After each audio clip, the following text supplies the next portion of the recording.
Welcome to Summer in October. I'm Alex, and welcome to this new series I'm doing.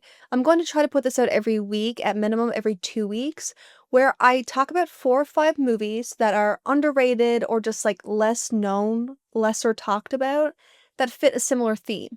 So today we're talking about 4 movies that came out in the year 2020. Some that I have coming up are like Italian horror. I'm going to do lesser known slashers. I'm going to have some summer themes.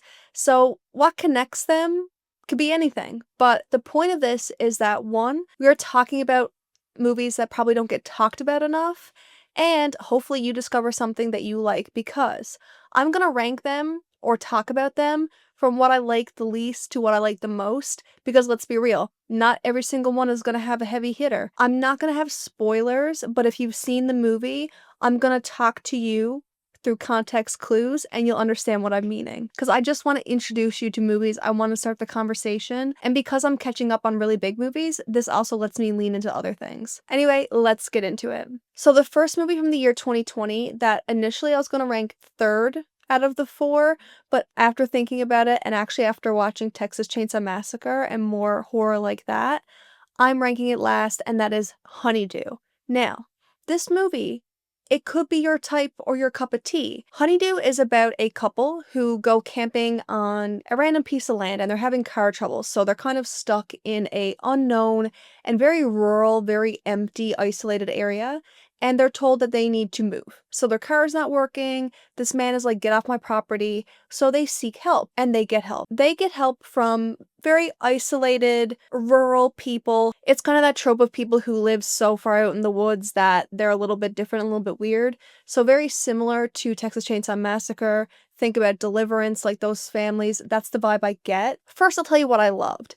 This movie does a really, really good job at sound. Not necessarily score, I mean how they use sound. And there is one twist, or I'll say miscommunication, in this that when I realized what was being said, earlier in the movie, I was like, "Oh my god." After that, the movie goes downhill for me. There are 2 things that really bother me about this movie, but I still think it's worth a watch if you like that style, and I would love to know your thoughts. The couple that we're following, and really we should be rooting for, are not really likable, and I don't know if they are trying to make them complex characters or what they're trying to achieve, but they're not really likable as individuals. And as a couple, they're having their own issues, so it's just not really a pleasant experience. It's hard to root or be really invested. But I was curious. I was curious. I wish I wasn't. Now that I've watched more of this horror where you run into people that are more rural and there's like weird things going on, I think they were trying to push a boundary that hasn't been pushed before. It's just gross. It's really disturbing. And I don't really know what the point was. I don't know. I feel like every other movie I've watched that has a similar theme, I took something more from it. This just felt like they were trying to push a boundary, and so I'll never rewatch it. But if you're into that, it's worth a shot.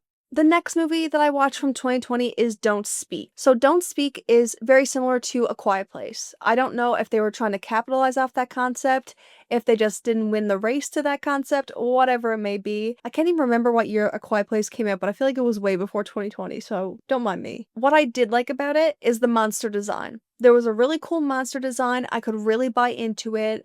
I was freaked out, and you know what? There was gore. There was no mercy. It was gore. And how they ended it, the very last ending shot, redeemed where I lost a lot of love for the movie.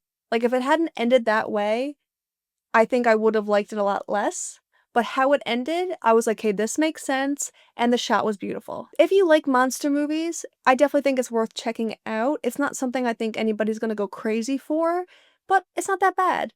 The only thing really holding it back for me is 2 things. They have this little emotional storyline and callback between the son and the father, which felt so forced. Here's an emotional moment that's supposed to make you feel something.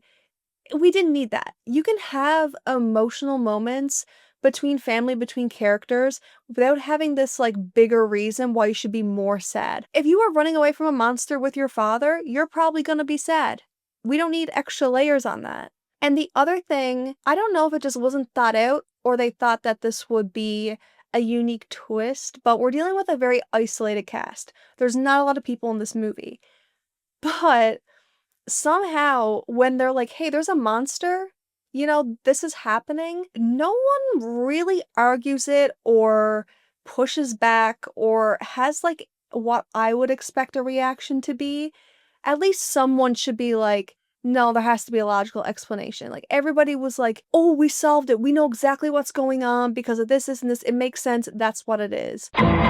It just didn't feel natural, it didn't feel realistic. I mean, we're talking about a monster movie, but I still feel like we need to have genuine human reaction in the face of these things. But if you like A Quiet Place, you like a good monster movie, the gore, there's some nice gore, so check it out. The next two are kind of neck and neck for me, but the one that I'm gonna put at number one for this list is one that I know I'm going to rewatch.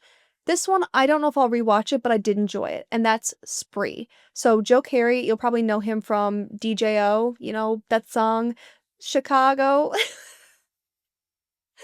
I think you know what I'm talking about. And Stranger Things, of course, Steve Harrington. He really wants to be a YouTuber, a streamer. He wants to be famous. He wants people watching him. He wants that life. But what is he willing to do to get that? He's willing to kill people. Basically, like an Uber driver who kills people on stream is the concept of this movie. Joe is so good in this movie.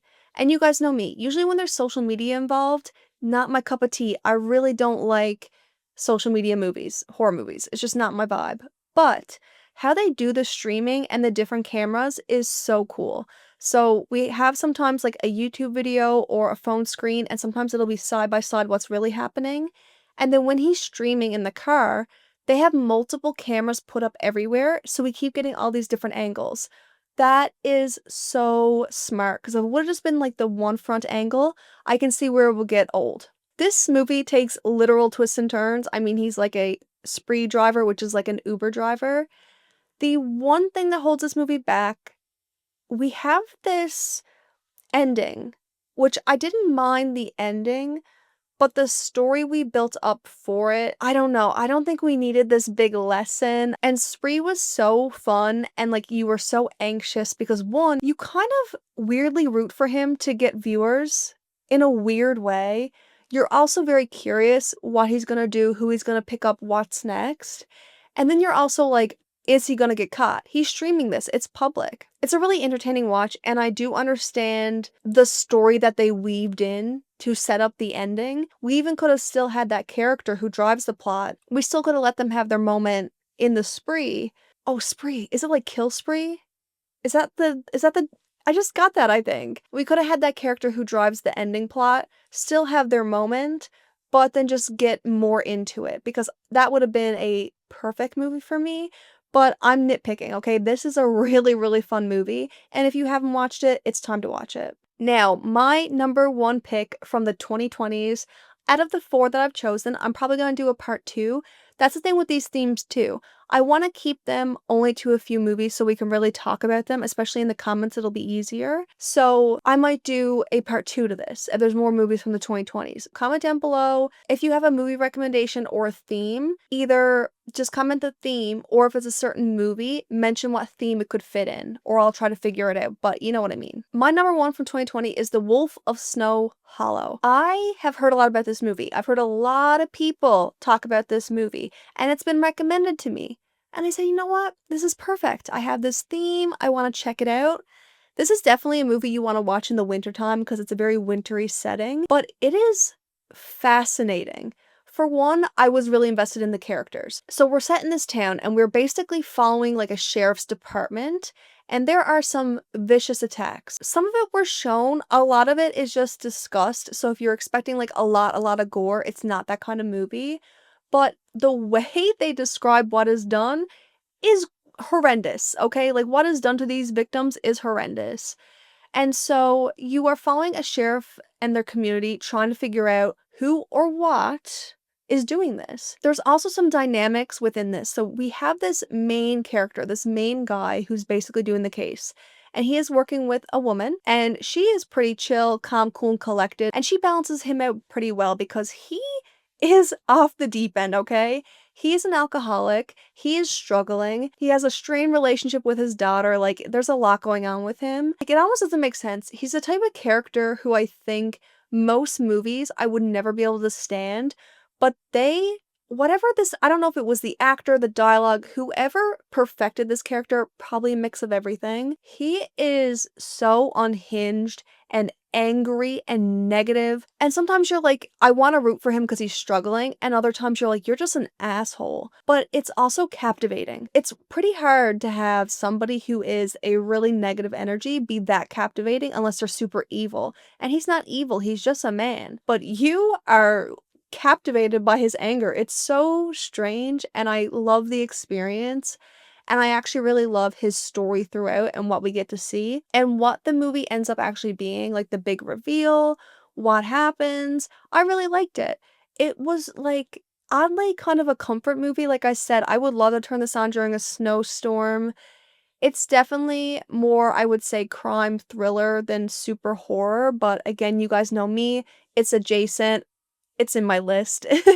So if you've seen it, let me know what you think, and if you haven't seen it, definitely watch it. If you wanna save it for the winter, save it for December 1st, but I would recommend watching it very soon.